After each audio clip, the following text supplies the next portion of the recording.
Hi friends, welcome to Chandra's Kitchen. இன்னைக்கு நம்ம ஒரு சுவையான ஹெல்த்தியான பாயாசம் ரெசிபி தான் பார்க்க போறோம். இது வந்து பீட்ரூட் வச்சு நம்ம செய்ய போறோம். வாங்க இன்னைக்கு நம்ம பீட்ரூட் பாயாசம் எப்படி செய்யறதுன்னு பார்க்கலாம். இதுக்காக நான் ஒரு 150 கிராம் அளவுக்கு பீட்ரூட்டை கட் பண்ணி வச்சிருக்கேன். இப்போ இதை நம்ம குக்கர்ல போட்டு வேக வச்சுக்கலாம். இப்போ குக்கர்ல வந்து நான் ஒரு 1.5 டம்ளர் அளவுக்கு தண்ணி வச்சிருக்கேன். இப்போ நம்ம வெட்டி வச்சிருக்கிற பீட்ரூட்டை இதில் சேர்த்துக்கலாம்.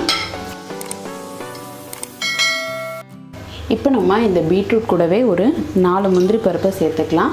இப்போ நம்ம குக்கரை மூடி ஒரு 2 விசில் வச்சு எடுத்துக்கலாம். இப்போ நம்ம குக்கர் மூடியாச்சு, 2 விசில் வரட்டும், வெயிட் பண்ணலாம். இப்போ நம்ம 2 விசில் வச்சு பீட்ரூட்டை நல்லா வேக வச்சுட்டோம். இப்போ நம்ம பீட்ரூட்டும் முந்திரியும் ஒரு மிக்சரில் சேர்த்துருக்கோம். இப்போ நம்ம ஒரு 1/4 டம்ளர் அளவுக்கு பால் சேர்த்துருக்கோம். இது கூடவே 2 ஏலக்காவையும் சேர்த்துக்கலாம். இப்போ நம்ம எல்லாத்தையுமே சேர்த்து அரைச்சிக்கலாம். இப்போ நல்லா நம்ம விழுதாக அரைச்சிட்டோம். இப்போ நம்ம ஒரு கடாயில் 1 ஸ்பூன் அளவுக்கு நெய் சேர்த்துக்கலாம். இந்த நெய் சூடாகும் போதே நம்ம முந்திரி பருப்பு சேர்த்துக்கலாம். இப்போ முந்திரி பருப்பை நல்லா வறுத்துக்கோங்க. இப்போ முந்திரி சிவக்க ஆரம்பிச்சிடுச்சு, நம்ம இதை எடுத்துக்கலாம். இப்போ இதே நெய்யில் நம்ம கொஞ்சம் போல் சேமியா சேர்த்துக்கலாம். சேமியா சேர்த்து நல்லா இதை வதக்கிக்கோங்க. சேமியா இந்த நெய்லேயே நல்லா வறுபட்டுருச்சு, நம்ம ஸ்டவ் ஆஃப் பண்ணிக்கலாம். இப்போ நம்ம பீட்ரூட் வேக வச்ச தண்ணியிலேயே நம்ம வறுத்து வச்சுருக்க சேமியாவை சேர்த்துக்கலாம். இப்போ நம்ம சேமியாவை நல்லா வேக வச்சுக்கலாம்.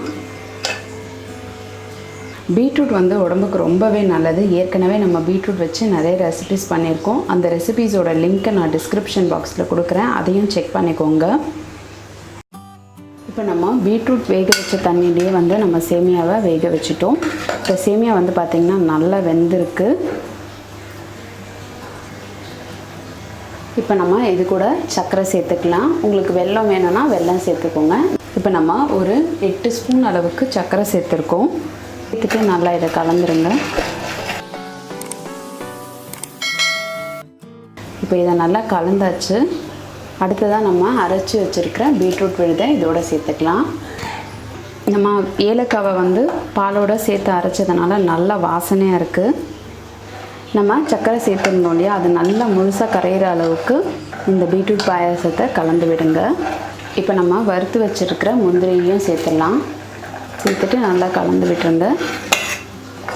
இப்போ நல்லா இது கொதிக்க ஆரம்பிச்சிருச்சு, நம்ம ஸ்டவ் ஆஃப் பண்ணிடலாம்.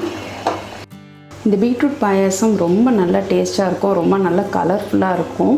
கண்டிப்பாக நீங்களும் இந்த சுவையான பீட்ரூட் பாயாசத்தை உங்கள் வீட்டில் ட்ரை பண்ணி பாருங்கள். ட்ரை பண்ணி பார்த்துட்டு உங்களுடைய ஃபீட்பேக்கையும் கமெண்ட்டையும் எங்களுக்கு சொல்லுங்கள். இதே மாதிரி இன்னும் நிறைய ரெசிபிஸ் உங்களுக்காக வந்துகிட்டே இருக்குது. இதுக்காக நீங்கள் செய்ய வேண்டியதெல்லாம் சந்திராஸ் கிச்சனுக்கு இது வரைக்கும் சப்ஸ்கிரைப் பண்ணலன்னா சப்ஸ்கிரைப் பண்ணிவிடுங்க. பக்கத்தில் இருக்கிற பெல் பட்டனையும் ப்ரெஸ் பண்ணுங்கள். நான் இன்னொரு சுவாரஸ்யமான ரெசிபியோடு உங்களை சந்திக்கிறேன். நன்றி, வணக்கம்.